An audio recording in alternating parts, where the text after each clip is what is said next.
ஆமா ஆமா சார் 20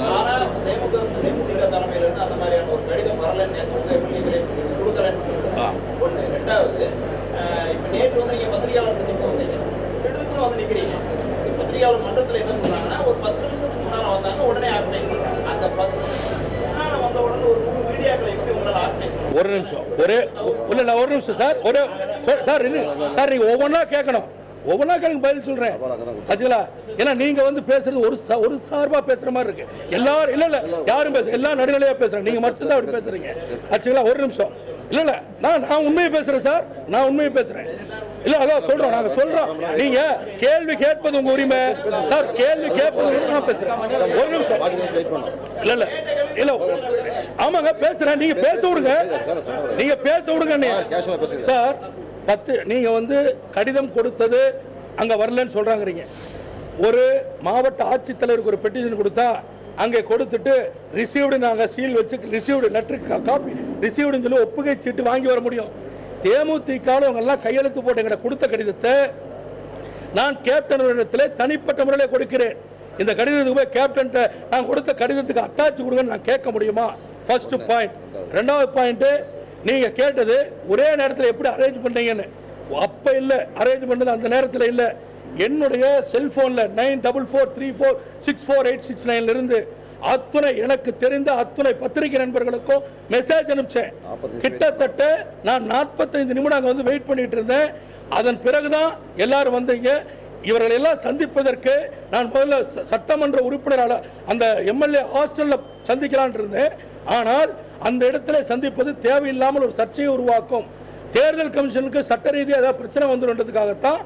உடனடியாக பத்திரிகை பக்கத்தில் பத்திரிகையாளர் மன்றம் இருக்கிறது சங்கம் இருக்கிறது அங்க போய் கேட்டோம் உடனே செய்யலாம் வாய்ப்பு இருக்கு வரதெல்லாம் சொன்னாங்க எழுதி கொடுக்க சொன்னாங்க நான் அங்கே போய் லெட்டர் எழுதி கொடுத்து அனுமதி பெற்று அதற்கு 3000 ரூபாய் கட்டணம் செலுத்தி தான் நான் பேட்டி கொடுத்தேன் இல்ல வேற எந்த காட்டு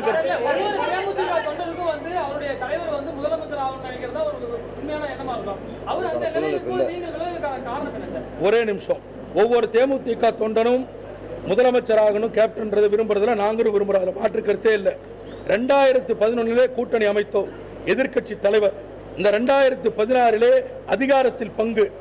2021 தேமுதிகவில் கேப்டன் முதலமைச்சர் இதுதான் எங்களுடைய இலக்கு இதை வந்து நாங்க பேசுகின்ற பொழுது பேசுறோம் ஆனால் எங்களுடைய இலக்கு இப்படி வச்சுதான் அவரும் ஏத்துக்கிட்டாரு இன்னைக்கு நாம போய் ஜெயிக்க முடியும் அவருக்கு தெரியும் நன்றாகவே தெரியும் இதெல்லாம் எங்களுடைய வெளிப்படையா பலமுறை பேசியிருக்காரு இது உண்மை எங்ககிட்ட பேசுறதுல உண்மை இதுக்கு வந்து நாங்க ஆதாரம் காமிக்க முடியாது இதையெல்லாம் பேசியது உண்மை பக்கத்தில் இருந்திருக்கோம் நாங்க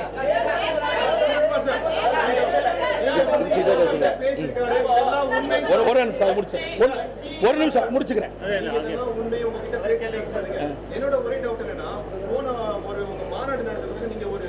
ஒரு வீடியோவே ரிலீஸ் பண்ணீங்க ஞாபகம் இருக்கா ஆமா அந்த வீடியோல அவர் இதுவரைக்கும் எந்த ஒரு பண்ணல அப்போ ஒரு கட்சி எதுவும் செய்யல பணம் எதுவும் வாங்கலன்னு சொன்னீங்க ஏன் இப்ப பாடுறீங்க ஒரே நிமிஷம் நான் அந்த பேட்டியை கொடுக்கின்ற பொழுது திமுகவோடு கேப்டன் பேரம் பேசுகிறார் என்ற ஒரு செய்தி பரவலாக பரப்பப்பட்டது அதற்காகத்தான் என்னை அந்த பேட்டி கொடுக்க சொன்னாரு அவருடைய இடத்துல இருந்து பேட்டி கொடுத்தங்க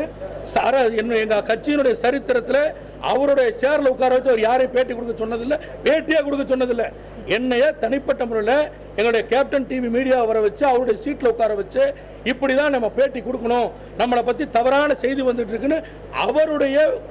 சொன்னதை கேட்டேன் ஏன்னா அவர் மேல அன்றைக்கு வரைக்கும் நான் விசுவாசமா இருந்த நம்பிக்கையோடு இருந்தேன் இன்றைக்கும் இருக்கிறேன் நான் எனக்கு பதவி போனதை பத்தியோ எதுவுமே கவலை இல்லை என் தலைவர் நல்லா இருக்கணும் அவர் திமுகவோட கூட்டணி வைக்கணும் இது ஒண்ணுதான் என்னுடைய குறிக்கோள்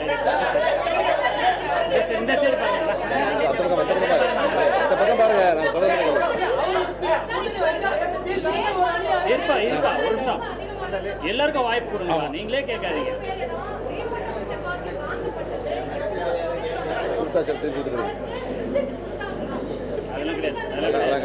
அதாவது நேர்காணல்ல நானும் இருந்தேன் கிட்டத்தட்ட நாங்க 9 நாட்கள் நேர்காணல் நடத்தினோம் இந்த 9 நாட்கள் நடந்த நேர்காணல்லையும் வேட்பாளர்களிடத்துல அவர்களிடத்தில் இந்த கருத்தை தான் கேட்டார் யார்கிட்டையும் பணம் அன்னைக்கெல்லாம் வாங்கல அதன் பிறகு தேர்வு செய்யப்பட்டு ஒவ்வொரு தொகுதியிலும் ஒருத்தர் 2 பேர் 3 பேர் வரைக்கும் அவரு ஒரு குறிப்பிட்ட தொகையை சொல்லி அந்த தொகையை கொண்டு வந்து டெபாசிட்டா கட்டுங்க ஒரு சிலர் கட்டினாங்க, ஒரு சிலர் கட்டல. ஆச்சுங்களா? அதனால வந்து இப்ப வேணும்னு கேட்கறவங்களுக்கு திரும்ப கொடுத்துட்டு இருக்காங்க. அதுல எதுவும் பிரச்சனை இருக்கா எனக்கு தெரியல. விருப்பப்பட்டு கொடுத்தாங்க, விருப்பப்பட்டு வாங்கிட்டாங்க. சார், திமுகவோடு கூட்டணி சேர வேண்டும் என்று எங்கள் தலைவர், நான் இன்னும் சொல்றேன், கட்சி அவர் சொன்னதுதான் நானும் சொல்லிட்டு இருக்கேன். நாங்க கட்சியில இருந்து யாரையும் போய் அவர் பேச சொல்லல. ஆனால் தனிப்பட்ட முறையிலே அவருடைய நண்பர்கள், அவருடைய உறவினர்களை வைத்து திமுகவோடு பேசிக் கொண்டிருக்கிறேன் என்று சொன்னது அவர். அதே போல அவர்தான் சொன்னார். சார், எங்கிட்ட மட்டும் இல்ல சார், ஒரே நிமிஷம், நேர்காணலுக்கு வந்த 3900 சில்லற பேர் இருக்காங்க. எல்லார்ட்டையும் சொன்னார், எங்கிட்ட மட்டும் இல்ல, அத்தனை பேர் சொன்னார். நான் திமுக பேசினேன், இவ்வளவுதான் சீட்டு தரேன்னு சொன்னாங்க, இதுக்கு மேல பண்ண முடியாதுங்கிறாங்க. உள்ளாட்சியில தரலன்னு சொன்னாங்க,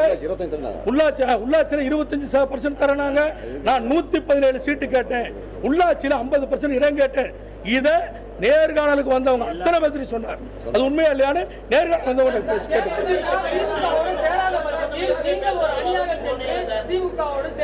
ஒரு நிமிஷம் சார், எங்களுடைய நிர்வாகிகள் எல்லாம் எங்களை தொடர்பு கொண்டிருக்காங்க. 2 நாட்கள் அவங்களை எல்லாம் கூப்பிட்டு சந்திக்க போறேன். சந்தித்ததற்கு பிறகு இதுக்கு முடிவு சொல்றேன்.